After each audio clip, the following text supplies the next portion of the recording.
Урматтуу телекөрүүчүлөр, сиздер менен Мыктыбек Арыстанбек агайыбыз менен күбөлүк деген теманын үстүндө сөз кылмакчыбыз. Андыктан бизден алыстабай келиңиздер жакыныраак. Байланыш телефондорго чыгып сурооңуздарды узатсаңыздар болот. 91 70 70 номерлери, ошондой эле 88 50 кыска номерлерине SMS билдирүүлөрдү кабыл алабыз. Агай, кош келипсиз. Ассаламу алейкум. Алейкум салам. Бүгүн Рамазандын 14-күнү болуп калыптыр. Же 13-күнү. 14-күнүнө уже аттанып турбуз да. Же 13-күнгө. 14-күнгө деп бир маалымат бар экен. Onun кыскасы кандай болду? Биз Рамазан айы тездик менен өтүп жатат. Жарымы келип калыптыр, мындайча айтканда. Ушул жарым убакытка чейин, ушу Рамазандын жарым убактында эмне кылдыңыз?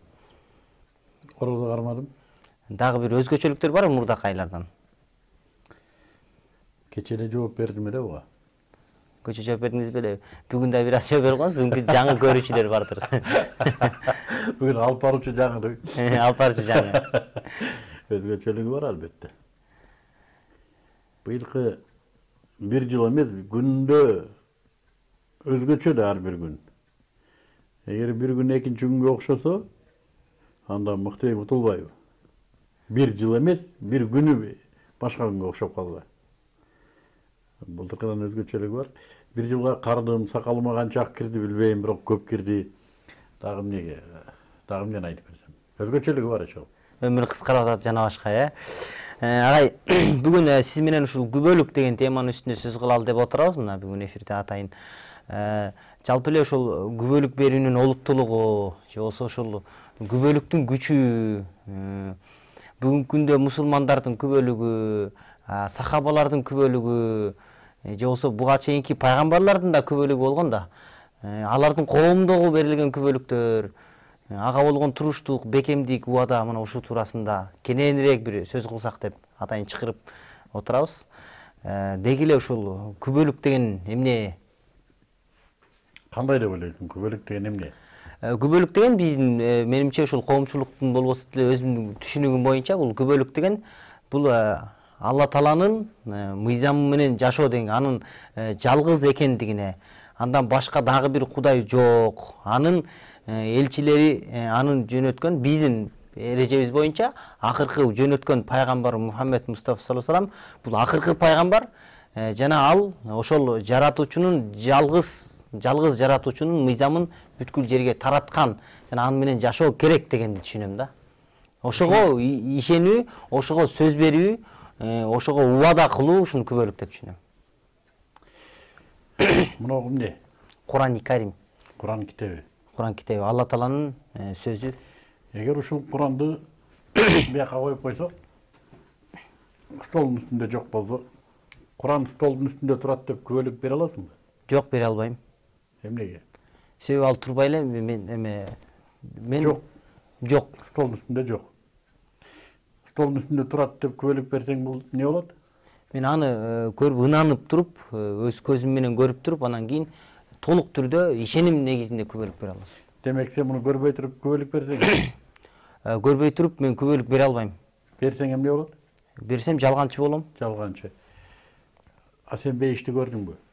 Көргөн жокмун. Анан эмнеге күбөлүк бербейсиң? Бирок Курандагы келтирилген себебинен мен Куранга күбөлүк бергем, Куранда келген бейишке күбө ишенгиле деп. Ошол себептен мен бейиш бар. Куранды чын экенине кандай сен кепилдигиң бар? Себеби Куран чын экенине бул адамдар менен жаратуучунун кадимкидей бул ичиндеги стилика сөз айкалышынан, айтор анын эрежелери менен такыр адамдын акылына сыйбай турган нерселер жана мында научный фактылар, жаратуучунун далилдей турган адамдын табигысы, астроном, айтор химия, бүт бул жашоодогу илимдин бардыгы ушул Курандын чындык экенин тастыктап берет да.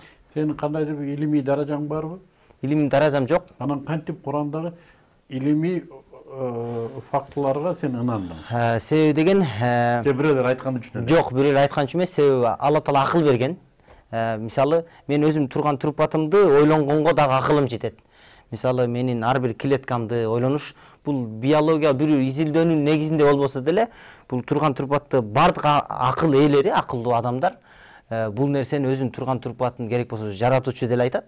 Өзүңөрдүн жаралышыңарды, же болсо күн түндүн алмашысын, бул жердин жаралышы.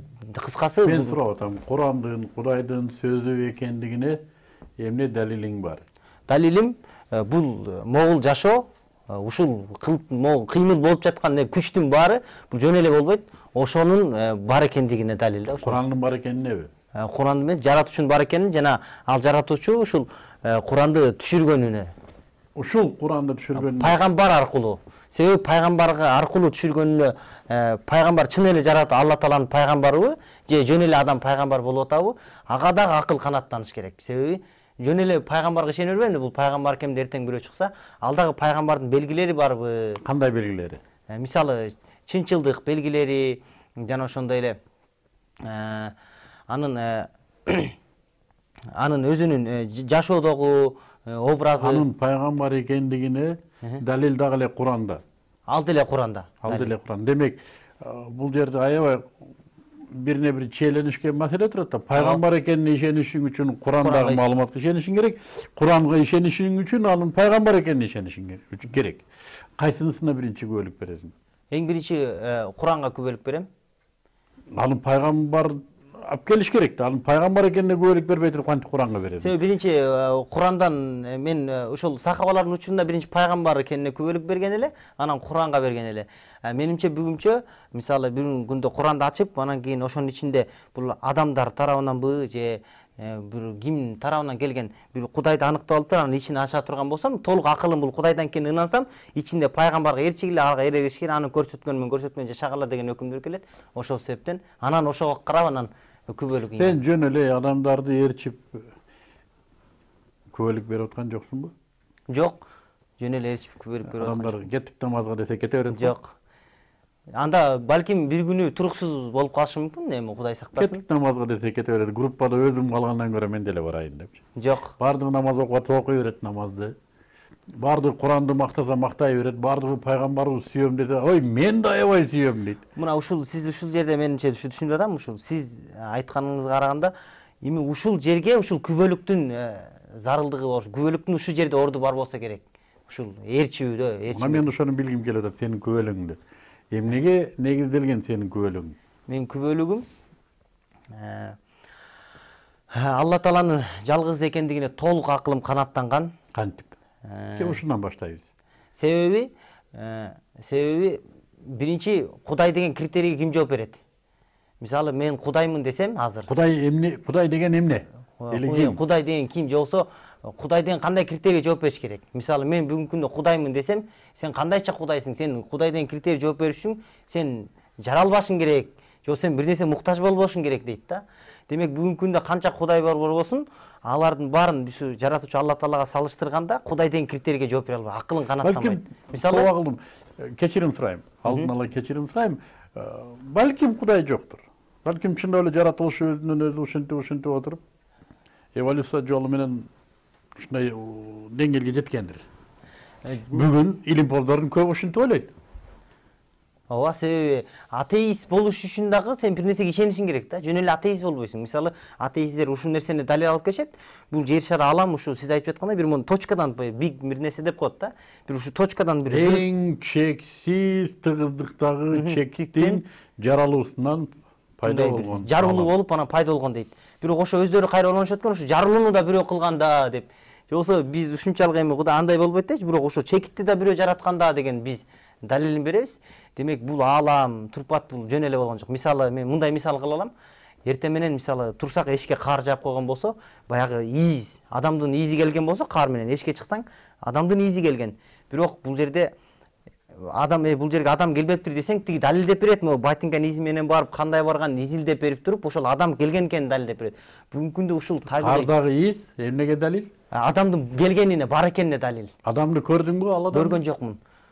Көргөн жокмун, бирок ииз аркылуу. Көрбөй туруп кантип айтып атасың? Кантип күбөлүк бересиң? Адам ошол жерден өттү деп. Сен адамды көргөн жоксуң. Себеби ошол ииз адамдан экенине акылым канааттанат. Себеби ошол нерсе барып жерден адам өтпөсө, из болмок эмес. Болмок эмес. Адамдын изи болмок эмес. Болмок эмес. Мына костюмду тиккен тигүүчүнү көрдүң беле? Көргөн эмесмин. Бирок ушунун тигүүчүсү бар. Эмнеге бар? Себеби бул өзүнөн өзү бир эч нерсе болбойт. Тигүүчүсү болушу керек. Керек. Зарыл. Зарыл. Тигүүчүсү болушу керек. Вьетнамда тигилдиби?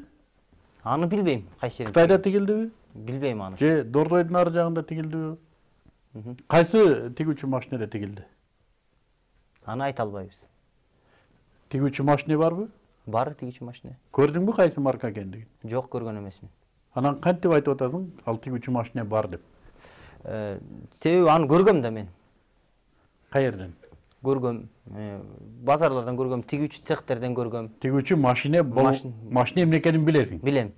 Ал Жана ушуну да ошол машинеде тиккен деп билесиң. Кайсы машина экенин билбейсиң? Билбейм.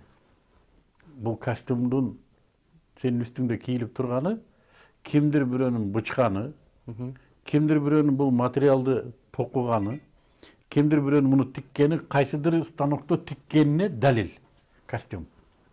Туурабы? Мына ошол костюм тигүүчүнүн бар экендигин далилдейт. Бул аалам бир клеткалуу амебадан баштап, гидрадан баштап, мегагалактикаларга чейинки барлык жана алардын өз ара тыгыз жана кооз байланышы, ички тышкы байланыштары микрокосмос менен макрокосмостун ортосундагы чебер кооздолгон түзүм аны түзгөн түзүүчүнүн бар экенин далилдейт. Жана биз айтып аткан жарылуу теориясы. Теория деген сөз илимде эмнени айтат? Теория деген баягы акылдагы эксперимент. Акылдагы эксперимент, кыялдагы эксперимент. Эмпирикалык илим бар да, ал лабораторияда байкоо, өлчөө, ошону менен ишке ашат. Бирок прибордун ал жетпеген же масштабына прибор жетпеген өлчөмдөрдү окумуштуулар илимий фактылардын чынжырынан улам, илимий гипотезалардын чынжырынан улам түзүп отуруп теория кылат. Теория затында кыялдагы эксперимент. Лабораториядагы эксперимент алы жетпейт, бирок кыялда эксперимент кылса болот. Мисалы үчүн, ошол эле адамдардын жана эволюция теориясы. Чарльз Дарвин кайсыдыр бир илимий факт ушул чынжырды ошентип бирине бири байланыштырып отуруп, демек адам маймылдан пайда болсо керек деген теорияны айтты. Теория. Акылда, кыялда. Аны эч бир окумуштуу фотоаппарат менен отурган эмес. Же ошол эле жарылуу теориясы. Чоң жарылуу теориясы. Аны дагы эң чексиз кичи чекит, бирок эң чоң тыгыздыктагы чекит ошондой эң күчтүү энергия менен жарылган, андан алам пайда болгон дейт. Аны эч бир окумуштуу фотоаппарат менен отурган эмес. Бирок аларда кайсыдыр бир илимий гипотезалардын, илимий фактылардын негизинде ушу теорияны түрттү. Теория дегени бул далилдениши керек деген сөз. Бул далилдениши керек. Теория убакыт өткөн сайын, илим өзгөргөн сайын, адамдын өнүгүүсү өткөн сайын, приборлор өнүккөн сайын теория өзгөрүшү мүмкүн. Демек, биз илимий атеизм Кудайды жокко чыгарса, бүгүн илим өзү Кудайды тастыктап отурат. Кээ бирлер ага күбөлүк бергенге акылы жетпесе да илим көрсөтүп отурат. Курандын өзүндө өтө көп жерде бар. Акылыңарды иштетпейсиңерби? Байкабайсыңарбы, карабайсыңарбы? Бул жерде акыл иштеткендер үчүн белгилер бар. Бул жерде акылын иштеткендерге белгилер бар деп. Мунун бардыгы адамга эмне берет? Жардам берет күбөлүк келтирүүсүнө. Биринчи күбөлүк эмнеге берилет? Алланын жалгыз экендигине. Бар экендигин айткан жокпуз. Жалгыз экендигин. Бар экендиги жөнүндө сөз жок. Бар экендиги жөнүндө сөз жок. Эч бир адам Кудайды жок деп айтууга акылы жеткен эмес атеисттерден башка. Бул 20-кылымда пайда болгон. Ага чейин философтор, философиялык ой чабууттар болсо керек, болбосо керек. Өзү философиянын негизги маселеси Кудай барбы жокпу деген маселе. Орусчасы первичность, бытия или сознание. Кудай барбы же жокпу деген сөзгө алып келет ушул нерсе. Бирок алар даай алган эмес. Кудайды ачык жок дейишке. Себеби илим ачылат, илимдин артында бары Кудайдын изи турат. Жана сен айткан карга баскандай. 20-кылымда бир саясий долбоор пайда болду. Бул коммунисттик мамлекетти куруу долбоору. Ага дин түшпөйт. Эмне кылуу керек? Кудайды четке кагыш керек. Натыйжада Кудайсыз жаңы атеисттик дүйнө таанымы пайда болду. Anın kesepeti biz көрүп атабыз. Агай, азыр ушул талкууну улантабыз сөзсүз түрдө. Бир аз бизде рубрика бар экен, кечирип кой деген. Анда эмесе биздин кесиптештер тарабынан даярдалган рубрикага кезек берип, анан күбөлүк туурасында темага кайрадан өтмөкчүбүз.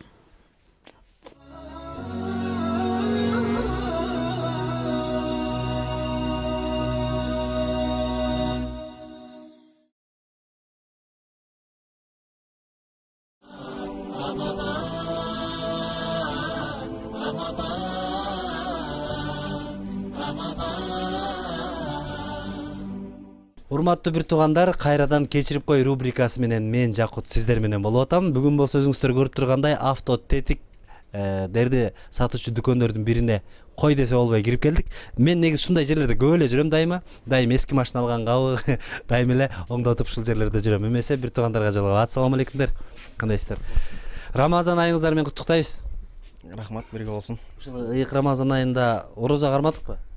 Ооба, элхамдулилlah орозобуз. Алла кабыл кылсын. Рамазан айында ушул бир туугандарга кыргыз элине болгон каалоо тилектер болсо айтып койсок сонун болот эле. Не дейбиз? Алла Таала ушул бардык жалпы мусулмандардын кармаган орозолорун Алла өзү кабыл кылсын. Көп соопторду берсин, адамдардын ушул эмне тилеген тилектери болсо Алла баарын кабыл кылсын. Амин кабыл кылсын. Бияк дүкөндүн ээси го дейм, Ассаламу алейкум. Рамазанга каалоо тилек угуп койсок жакшы болот эле. Элге. Рамазанда эмне дейбиз? Элдердин ошо кармаган орозосу кабыл болсун. Жеңил кармазан ысыктын күнүндө аябай ысык болуп атат. Ошо кармаган орозосу кабыл болуп, соогу көп болуп, жакшылыктар боло берсин. Ошо силердин кечирип кой рубрикаңар дагы абдан жакшы экен. Ошо бизден эмне кетсе, ошо кимдер капа болгон болсо кечирип койсун. Жакшы. Эми эң башкысы эстей албайсызбы бирөөнү дагы мындай атын атап, таанытып алган эстей аласызбы? Жок. Анда мен эсиңизге салып коеюн. Атабыздан, апабыздан кечирим сурап, Рамазан айы менен куттуктап салам жолдоп койбойлу, атын атап, сүйүнүп калсын балам деп. Атам Аваз, апам Уулбек. Эми кичинекей убактарда, жаш убактарда болгон, анча-мынча укпай койгон убактар, таарынып калган убактарда болгон болуш керек. Кечирип койгула, ошо Рамазан айында кечирим сурайм. Калган ушу немелерден да кечирим сурайм. Көрдүңүздөр, атабыз, апабыз бизди көрүп аткан болсоңуздар, кечирип коюңуздар балаңыздарды. Сизде кечирим сурай турган бирөө жарым бардыр. Эстеп көрсөңүз.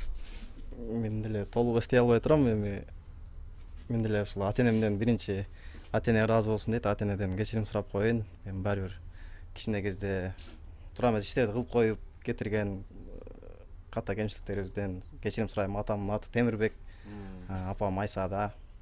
Жана жолдошторуман бардыгынан кечирим сурайм. Мени кечирип койгула, менден тура эмес кеткен иштер болсо, тура эмес кадамдар кеткен болсо баарыңардан кечирим сурайм.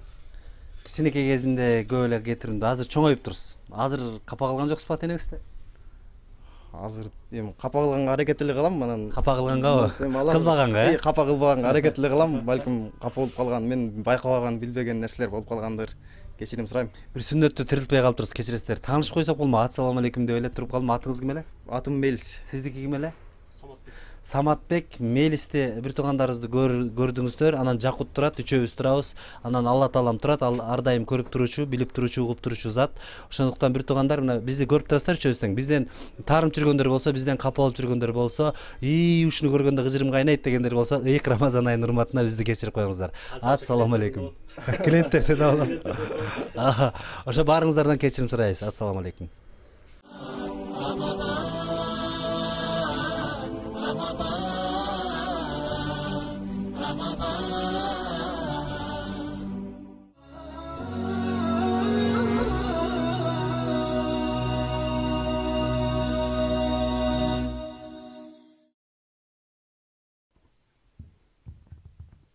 Мыктыбек Арсанбек агайыбыз менен күбөлүктүн күчү жөнүндөгү маегибизди улантмакчыбыз. Андыктан жакыныраак келип бизден алыстабаңыздар.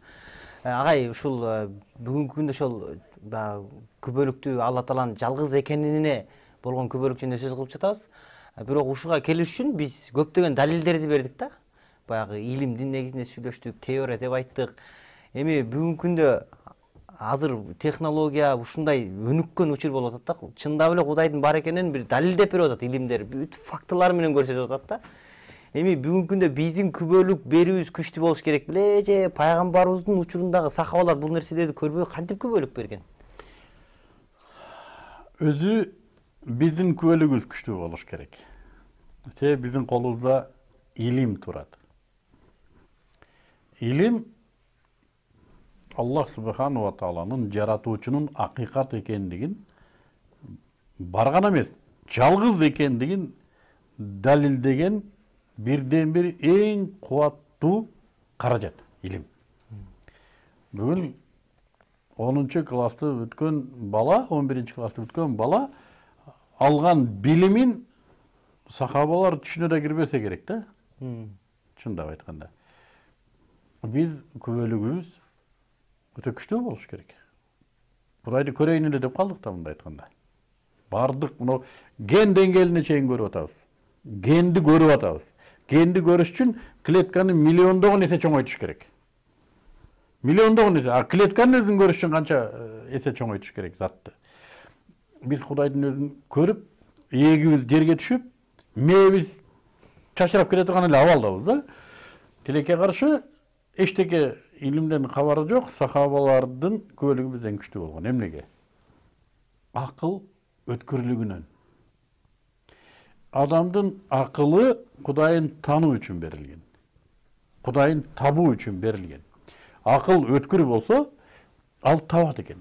Акыл өтмөс болсо, колуна кандай гана лабораторияны бербей, кандай гана илимди бербей, Кудайын көрө албайт экен. Илимдин академиги болсун. Өзү актарып аткан, өзү жайылтып аткан илимдин табиятын далилдеп бере албайт. Мен айтчу элем илгери, математика илимдеринин доктору огороддо калькулятор менен жүрөт деп. Эмнеге? Логарифм табияты эмне? Дифференциал табияты эмне? Интегралдар табияты эмне? Бул жаратуучунун өлчөм табияты. Жаратуучунун өлчөм табияты. Муну билбесе, муну байлай албаса, ал ага өзү математика илимдеринин доктору болгонуна, академик болгонуна карабай туруп, ага бул илим чарчай турган, нары бир зериге турган кубулушка айланат. Менде суроо пайда болуп кетти.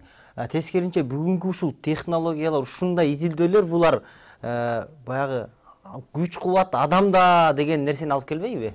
Бул адамдар кыла алат ушул нерселердин баарын деген нерсе. Ушул акылдын өтмөстүгүнөн келет да. Жаратуучунун бар экендиги, анын жалгыз экендигин кичине болсо да илимий түшүнүгү бар мектеп базасында бүгүнкү заманда. Мектеп базасында да түшүнүгү бар адам ага тан бериш керек. Өзүнүн жашоосунда жаратуучуга орун бериш керек. Мен өзүм ушуну кылып атам деп ээлеп алган ордун жаратуучуга бериш керек да. Өзү анын маңдайына туруп, колун куушуруп, жаратуучум, бүт чексиз мактоолор сага болсун. Сен аламдардын ээсисиң деп ага кол куушуруп турушу керек. Антпесе ал жаратуучунун бар экенин таппаса, акыл өзүнүн миссиясын аткарган жок. Тилекке каршы бүгүнкү күндө акылды практикалык, прикладдык, өндүрүштүк мааниге угударды да бул кадимки ошол эле жаратуучудан келаткан ырыскыны табууга иштей турган бир каражат деп койду да. Каражатты ал ырыскыны акылы жок жаныбарга да берет жаратуучу. Жиндиге да берет ырыскыны. Ырыскы үчүн акыл анчейин деле эмес. Акылдын бара турган жери жаратуучуну табуу. Жакшы айттыңыз. Эми дагы бир суроо бар. Мисалы бүгүнкү күндө баарыбыз эле Кудайдын бар деп ушул акылыбыз ынанып ушул күбөлүк берип жатат жалгыз экенине, ал бар экенине. Эми бүгүнкү күндө бирок ошол пайгамбары аны жөнөткөн пайгамбарына же пайгамбарларына айтор. Ага күбөлүк берүү үчүн сиз айткандай ага кандай далил керек мисалы же болсо бүгүнкү күндө жаратуучунун бар экендигине эмне деген далилдерди алып келдик. Эми ал жаратуучунун пайгамбар экенине кандай далилдерди алып келебиз? Кантип күбөлүк беребиз? Жаратуучунун бар экендигине иман келтирген адам, ынанган адам, ооба, мына алам бекеринен болуп калган эмес. Бул жөндөн эле суунун молекуласы 3 атомдон турбайт. Жөндөн эле мына алам мындай бир көркөм тартиптеги хаоста турбайт. Бүт аламдардын ички жана тышкы байланыштары жөндөн мындай бир кооз чебердик менен кыймылдабайт деп ынанган адам жаратуучусунун өзүндөгү максатын издей баштайт. Жаратуучу менен өзүнүн байланышын издей баштайт. Бир тоого чагып эле моментте о дей бербейт да. Ал интеллектуалдуу изденүүгө кирет.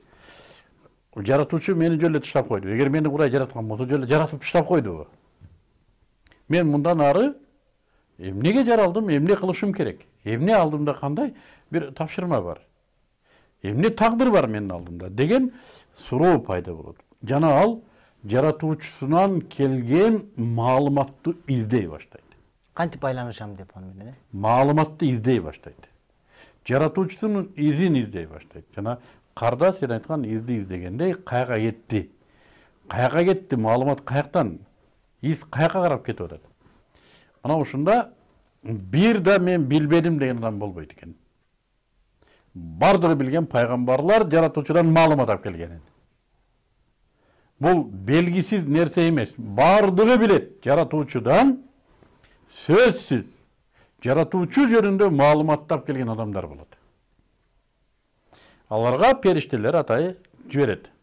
Аллах Таала периштелерин жиберет жаратуучу, өзү рухунда тарбиялаган адамдарды, илгертен рухунда тарбиялап келген адамдарды пайгамбар кылып чыгарат элден жана аларга өзү тууралуу маалыматты периштелер аркылуу берет. Атап айтканда Жибрил периште аркылуу ушу кабар берүүчү, кабар ташуучу периште.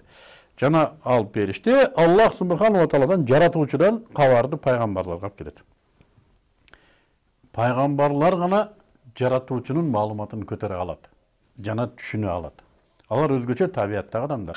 Денеси, акылы, турган турпат адамдыкындай болгону менен алардын жаратуучу менен байланышууга, анын маалыматын көтөрүүгө өзгөчө ыңгайлашкан табияты бар.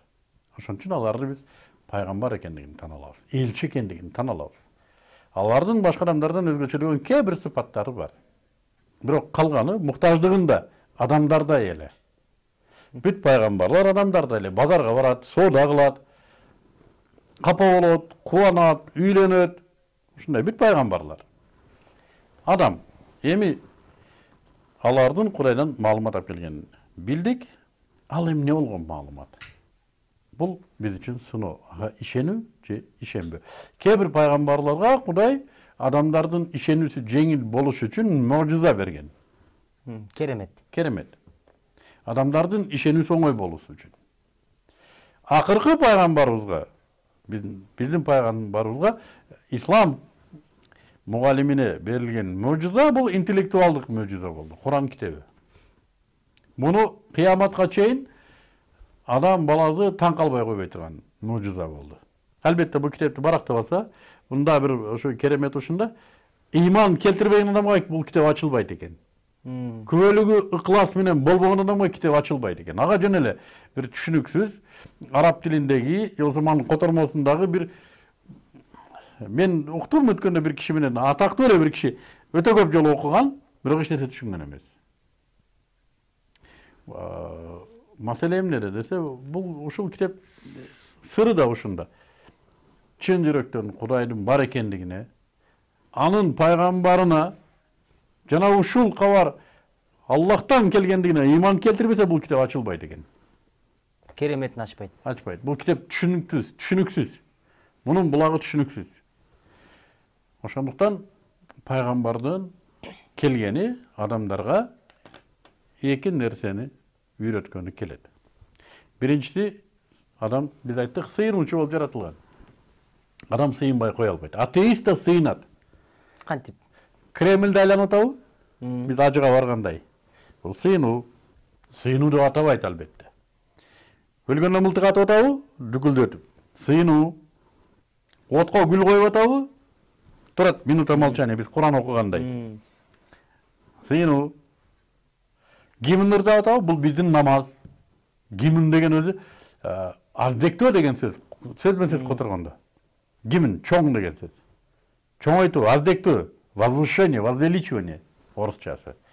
Аздектүү. Гимнер деп атабы, мына ушунун бардыгы адамдагы сыйынууга болгон муктаждыкты канааттандырат.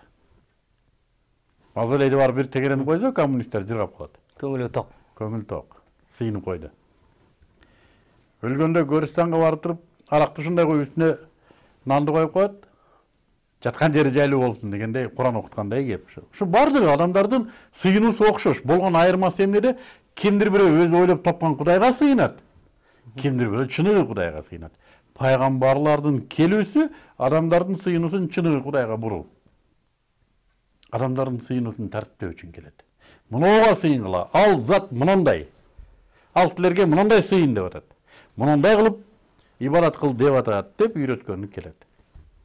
Жана анын пайгамбар экендигине ишенип ыйман келтирүү ушул күбөлүк деп аталат. Пайгамбарга берген күбөлүк деп аталат. Эми ошол бир аз ошол ыйман менен күбөлүктү көпчүлүк адамдар негизи адаштырабыз да. Бул деле мисалы ыйман келтирүү деле Аллага ыйман келтириш керек, анын жалгыздыгына мисалы деп айтылат да. Пайгамбарга, китептерин анын. Ыйман келтирүү деген сөздүн өзү кыргыз тилинде туура эмес. Ишенүү деген сөз туура. Биз ыйманды келтирбейбиз аны. Биз ишенебиз. Жана ишенгенибиз жөнүндө күбөлүк беребиз оозубуз менен. Айырмасы ушул жерде. Күбөлүк беребиз. Мен ишенем ушуга деп күбөлүк беребиз тилибиз менен. Жүрөгүбүз менен күбөлүккө тастыктоо беребиз жана амалыбыз менен аны далилдейбиз. Эми ошол нерселер баягы пайгамбарга зарылчылыгын айттык ошол эрчүү анын маалыматтары. Эми бүгүнкү күндө ошол Алла Таалага ишенип пайгамбарга ишенген дароо эле ошол Куранга келип ишеним келип калабы өзү эле күбөлүк берүү мисалы. Пайгамбарга ишенсек, анын пайгамбар экендигине ишенсек, бул пайгамбар экендигине ишенүүнүн да өзүнүн критерийлери бар. Анын чынчылдыгына ишенүү керек, аманаткөйлүгүнө ишенүү керек. Анын Аллахтан тандалган зат экендигине ишенүү. Ошонун өзүнүн талаптары бар. Ошонун ичинде бирөөсүнө эле ишенбей калсак, пайгамбарга ишенич толук болбойт. Бир эле жеринде кыпындай бир күмөн болсо толук болбойт. Биздин пайгамбарыбыз ушундай шарттыра койгон. Ишенип гана калбастан мен алып келген өкүмгө баш ийесиңер деди. Баш ийип гана калбастан ага ыраазы болосуңар деди. Ыраазы гана болуп калбастан мени сүйөсүңөр. Сүйгөндө да өзүңөрдөн малы жаныңардан артык сүйөсүңөр деди. Ошондо гана мага болгон ыйманыңар бекем болот деди. Ансыз ыйманыңар бекем болбойт деди. Ушул бир суроо пайда болду. Ошо бирок пайгамбарыбызды бир акыркы пайгамбар экенине ишенген адамдар бар экен. Бирок Куранга эмес, бул пайгамбарыбызга чейинки китептер менен ишеним кылып жашайт экен да. Эми себеби болуп жатат. Биз айткандай кыпындай эле бир жеринде ишеним болбосо, демек пайгамбарларга ишенди деген талап ордуна келбейт. Бир эле жеринде. Ишенимдин өзүнүн талаптары бар да. Кудайдын жалгыздыгына, анын 99 ат сыпатына, анын Рабб экендигине өзүнүн талаптары бар. Ошондон чыгып кетсең, акыйдадан чыгып кеттиң, ишеним эрежесинен чыгып кеттиң деп эсептелет. Ошонун ичинде пайгамбарларга ишеним бар. Пайгамбарларга ишенүүнүн да өзүнүн айтып атпайбызбы? Талаптары бар. Анын да кичине жеринде башкача ишенип койсоң, акыйдадан чыктың деп эсептелет. Ислам акыйдасынан чыгып кетет адам. Демек, ислам бекиткен эрежеде ишенсе, азыркы тилде ыйман келтирсе, анын ыйманы, анын ишеними толук болуп эсептелет жана айткан күбөлүгү ошондо орундуу болот. Ага бир сурообуз атайын дагы, анан кийин атайын немени кийинки бөлүмгө өтүшүбүз зарыл болуп жатат. Пайгамбарларда күбөлүк келтиришеби? Албетте келтирет. Мисалы, пайгамбар болоордун алдын же кандай бир Биздин пайгамбарыбыз саллаллаху алейхи вассалам пайгамбарлык түшкөнгө чейин Аллах субханаху ва таала аны өзү рухунда тарбиялап келгендиги жөнүндө далилдер көп. Пайгамбарыбыз бир да жолу арам жеген эмес. Өзү насабын карасаңыздар, пайгамбарыбыз Ибрайым алейхисаламдан келет. Пайгамбарлардан келет өзү. Тукуму. Андан соң өзү өмүрү жалган айткан эмес. Пайгамбарлыкка чейин эле анын коомунда орду пайгамбардай орду болгон. пайгамбарлыкка чейин эле пайгамбардай орду болгон асыл зат. Өзү айтат, мен ошо уруулардын эң асылынан жана алардын ичиндеги уруктун да эң асылынан жаратылдым, чыгарылдым деп айтылат. Мына ушул өзү да далил. Пайгамбар саллаллаху алейхи вассаламдын эч бир арам ишке барбаганы, ошол кезде мисалы үчүн жанагындай буттарга арналган майрамдар болгон, ширк амалдары болгон. Пайгамбар саллаллаху алейхи вассалам ошолорду кылган эмес. Табий түрдө Аллах кылдырган да эмес. Кээ бир жерлери ушундай деп айтылат, Аллах аны кылдырган эмес деп. Бала кезде байкабастан кылып кое жаздайын деген учурларда да Аллах Таала аны сактап калган учурлары бар. Демек бул дагы пайгамбарчылыктын белгилеринен болгон. Ошол бул анын тарбиялагандыгынын белгиси, далили. Анда эмесе бир аз тынуу жасап, андан соң ушул талкуубузду улантмакчыбыз.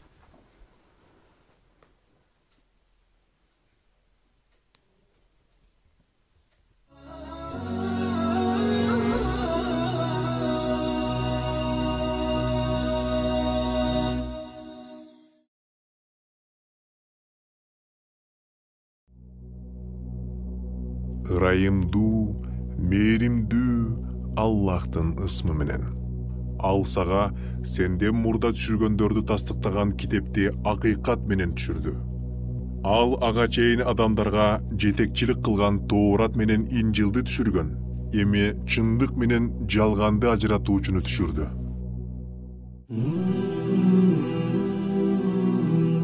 Ар бир нерсенин зекети бар. Дененин зекети бул орозо тутуу. Орозо кармоо сабырдын жарымы.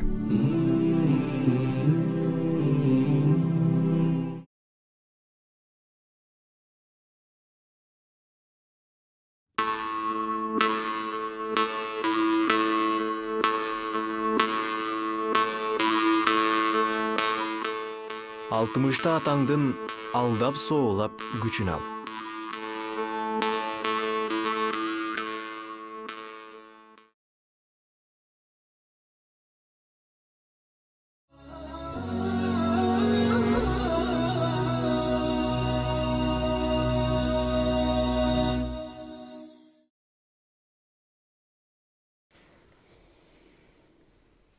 Көрсөтүүбүздү улантабыз. Бүгүн күбөлүктүн күчү туурасында сөз кылып жатабыз.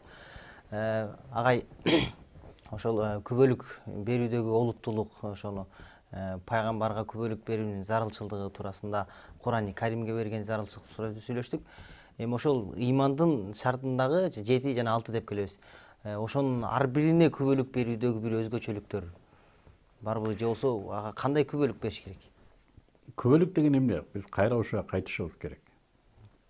Күбөлүк адамдагы, мусулмандагы ыймандын толук экендигине күбөлүк.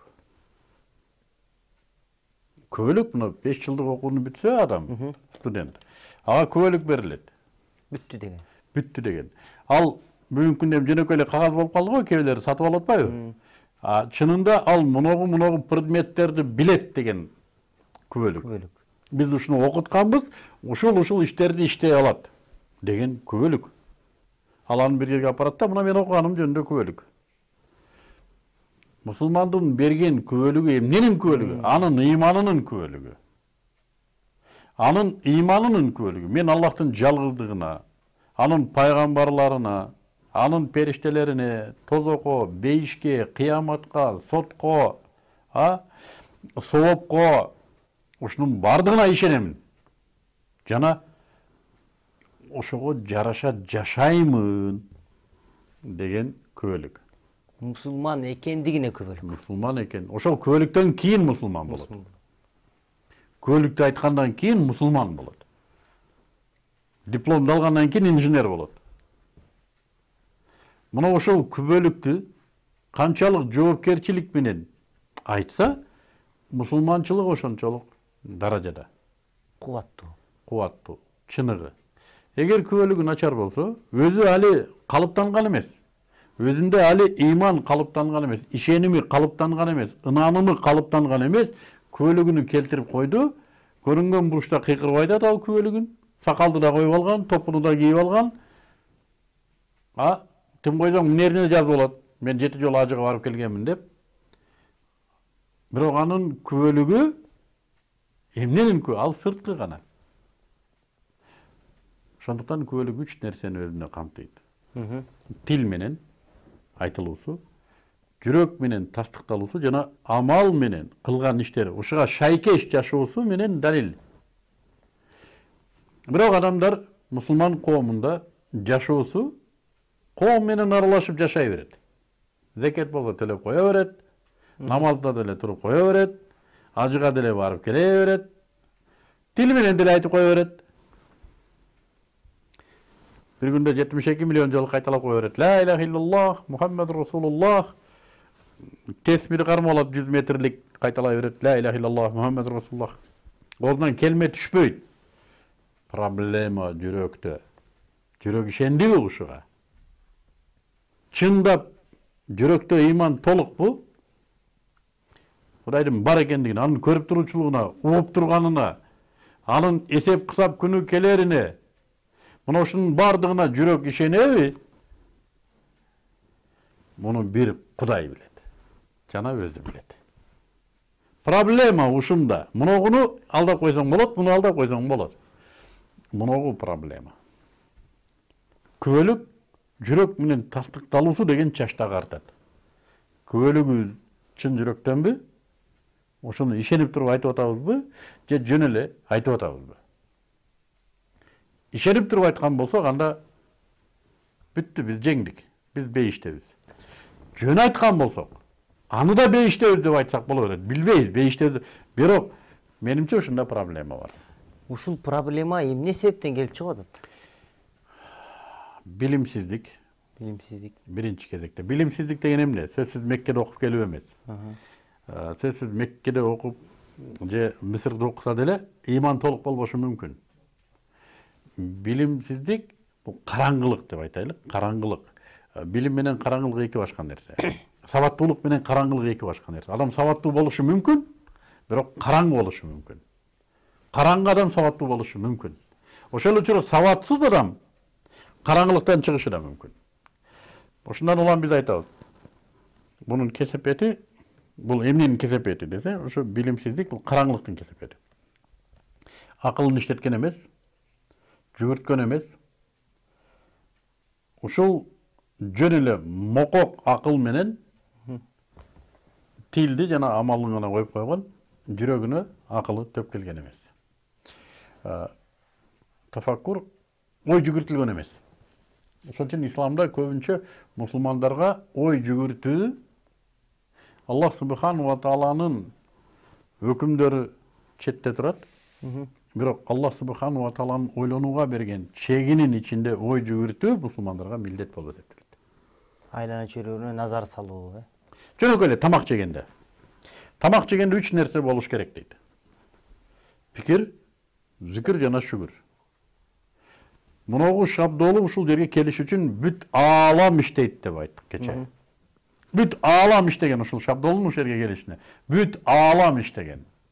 Ошону жейиштен мурда мусулман ушуга пикир кылат. Ушуну ойлонот. Кандай бир керемет. Оозго салганда, даамын татканда Аллах Таалага там бербей койбойт мусулман. Зикир кылат. Алхамдулилла.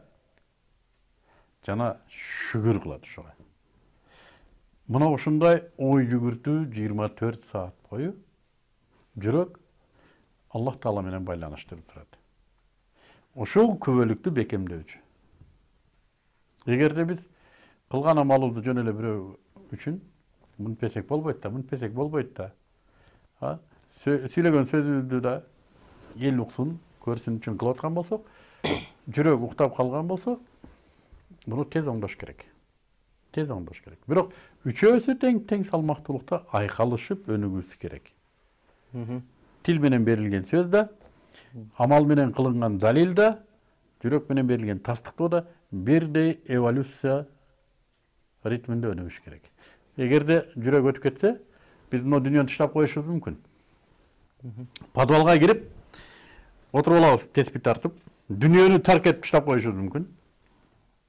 Эгерде мына жүрөк менен тил калып кетип эле амалга өтүп кетсек, фанат болушу мүмкүн. Эчтекени карабаган. Yakın dengeliğinde çıkıp ketken. Ölsem de dar içpeyim degen. Жететирисинче тил менен эле сүйлөй берсе, жөн эле эки жүздүү болуп калышы мүмкүн. Ошондуктан үчөөсү бирдей айкалышуусу зарыл. Ошол бирдей айкалышуу зарыл деп айттыңыз. Ошого бир ылайыкталган суроо келген экен. Күбөлүк бергенде үнүн чыгарып айтабы дейт. Тили менен айтабы. Анда дудуктар сүйлөй албагандар эмне кылат дейт да. Мисалы, жүрөк менен тасташ керек, тил менен сүйлөш керек, жана ошондой аман Бул жана биздин алымдарга бериле турган суроо. Бирок мен былтыр Аскарда, Мисырда Аскар университетине тапшырганда, мен тил менен күбөлүк бердим. Угалы дедим, ушундай талап бар экен, угушу керек экен. Угузуп күбөлүгүмдү айттым. Курандан билген сүрөңдү окуп бер деди, окуп бердим. Дагы бир-эки суроо берди, мен жооп бердим. Атайы бир өзүнчө корпус бар экен. Ошол жерде мен мусулмандыгымды текшерип, ынанган соң мага мусулман деген кагаз берди. Анан аны алып университетке барып, делага кадимкидей киргизип, анан ошол эле учурда мен кезекте карасам, башка диндегилер да отурат. Алар да ислам динин кабыл алса, анан окууга өтөт экен. Аларга биринчи бер жакта бир бөлмөдө отуруп аларга даават кылышып атат. Түшүндүрүп атат исламды, түшүндүңбү? Ооба, түшүндүм. Ага чейин да мурда даярдоо курстарынан өткөн. Дагы бир жолу, акыркы жолу түшүндүрүп, эми сен ушуга күбөлүк бересиңби? Ооба, күбөлүк берем. Мен ушуга тастыктайм ушундай экендигин. Деп анан тиги атайы комиссияга кирип, комиссиянын алдында кадимкидей күбөлүгүн оозу менен айтып, окуп берип билген сүрөсүн. Анан аны куттукташып, оңшоп күбөлүгүн алып чыгып кетишет. Мага ошо күбөлүктү жакшы айтпадыңызбы? Бүгүнкү күндө биз мусулман болуп эле төрөлүп атабыз да, автоматтык түрдө эле биз кыргызбыз десек эле бир мусулманбыз деп атабыз. Эми биздин ушул күбөлүгүбүз берген жокмун мен мисалы күбөлүктү, эми мындай айткандырмын, бирок мындай төрөлгөндө эле мусулман болуп эле биринчи күбөлүктөн биринчи намаздан баштагам да, мисалычы. Биз тастыктадыкпы, күбөлүк бердикпи? Бүгүнкү күндө коомчулук жалпы намаздан баштоо деген жана дароо эле институтка киргенсиңер да, мындай айтканда, мектепте окубай эле, да? Ооба. Өзү Аллах субханаху ва таала Пайгамбарыбыз саллаллаху алейхи вассаламдан ушундай бир кабар келет Аллах субханаху ва тааладан. Ар бир адам мусулман болуп төрөлөт, бир гана кыргыздар эмес. Ар бир адам мусулман болуп төрөлөт. Бирок аны ата-энеси же христиан кылат, же атеист кылат, же дагы башка бир динде кылат. Бирок биз Кудайга шүгүр дешибиз керек. Бул чоң, өтө чоң жакшылык. Мусулман ата-энеден туулуу, бул мен билбейм, бул кимдерге ыраа болгон бактылуулук. Мен кээде ушунчалык бактысыздыктын сазын көргөн эмесмин. Мусулман ата-энеден туулуп, кудайсыз болуп калуу. Бул кандай бактысыздык? Мусулман ата-энеден туулуп, кудайсыз болуп калуу. Кандай бактысыздык? Капыр ата-энеден туулуп, мусулман болуп атат. Капыр ата-энеден. Кудайсыз ата-энеден.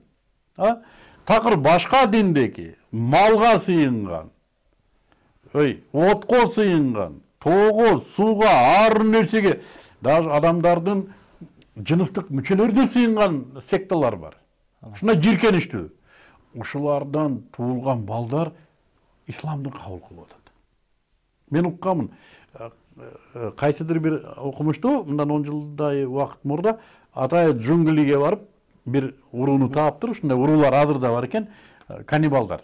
Каннибалды билесиңер да, адам жегиштер. Азыр деле бар экен ушундай уруулар. 6 ай тамыр казышат, анан 6 ай жамгыр сезону башталганда бир жерге отурушуп алып, ошо казып алган тамырларын жейт, жалбырактан кийинген. Жылаңач бардыгы.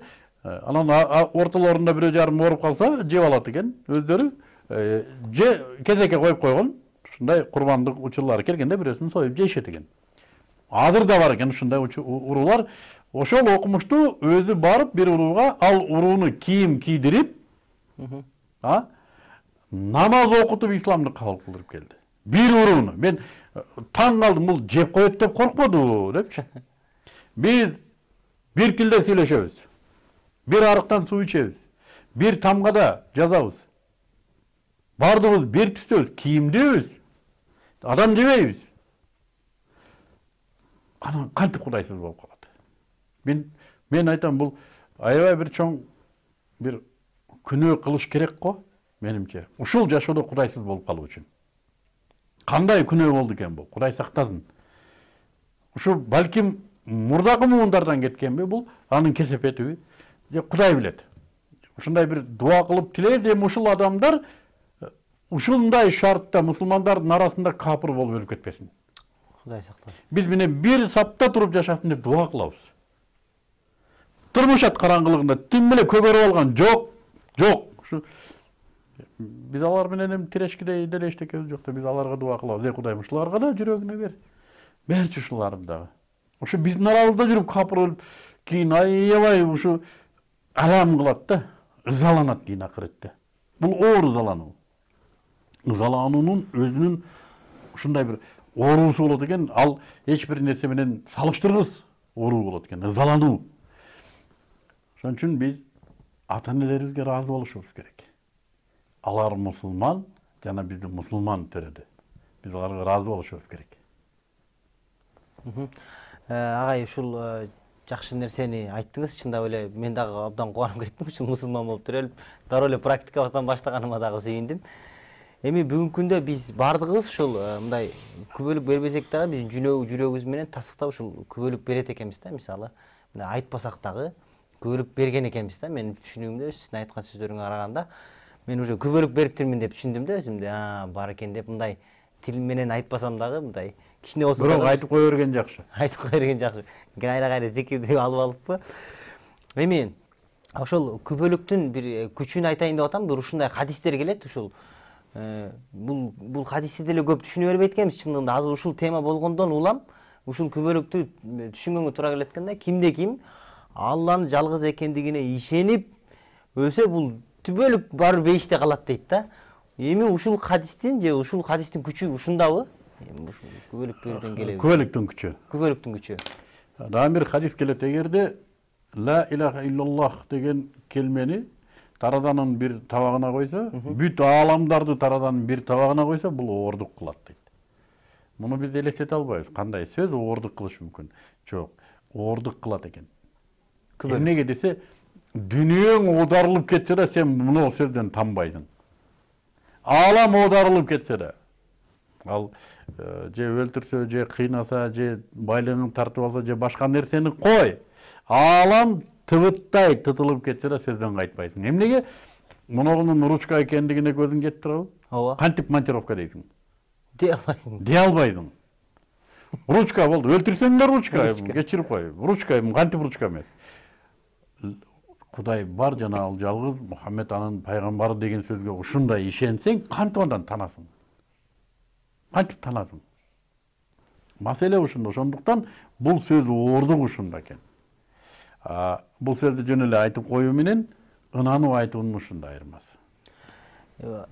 Бизде эфирибизди жыйынтыктай турган кезеге келип калыптыр. Мен да ушу көрөрмандарга айтат элем. Ушул күбөлүктүн күчүнө жетиш үчүн, же болсо мусулман экенибиздин күбөлүк бериш үчүн бир күбөлүк деген нерсени биринчи чечип алышыбыз зарыл экен. Качан ушул нерсени чечип алганда дагы баягы өзүңдүн күбөлүк бергениңе да ынанат экенсиң да мындай. Муну мындай деп айтыш керек, Бекказы. Менин күбөлүгүм чынбы? Мен күбөлүктү түшүнүп туруп күбөлүк бердимби же жөн эле базардан сатып алган дипломдой айтып атамбы? Мен чындап жүрөгүмдө барбы? Амалым менен ушуну далилдеп атамбы? Мына ошондо менин күбөлүгүм күчү болот. Ошондо бул күбөлүк жаратуучунун алдындагы даражалуу күбөлүк болуп эсептелет. Ушул күбөлүк менен жаратуучу сыймыктанат периштелердин алдында. Жана ушул күбөлүк түбөлүк тозоктон куткарып, түбөлүк жаннатка алып барат. Ушундай. Амал кылбай калса дагы, эгерде ишенип туруп, балким себептерин негизинде. Же күбөлүк берген адам амал кылбай койбойт. Койбойт, Амал кылбай койбойт. Анда эмесе биз эфирибизди жыйынтайбыз. Күбөлүк күчү туурасындагы эң жакшы талкуулар болду. Мындан кийин дагы ушундай темалардын үстүндө көптөгөн талкууларды кылабыз. Андыктан биз менен бирге болуңуздар. Ар дайым биздин каналга дагы катталып, биз менен тыгыз байланышта болуп турсаңыздар, дагы көптөгөн маалыматтарды биз сиздер үчүн чыгарып кызмат кылганга даярбыз. Андыктан сиздер жакшы калыңыздар. Кийинки көрсөтүүлөрдөн амандашканча, ассаламу алейкум ва рахматуллахи ва баракатух.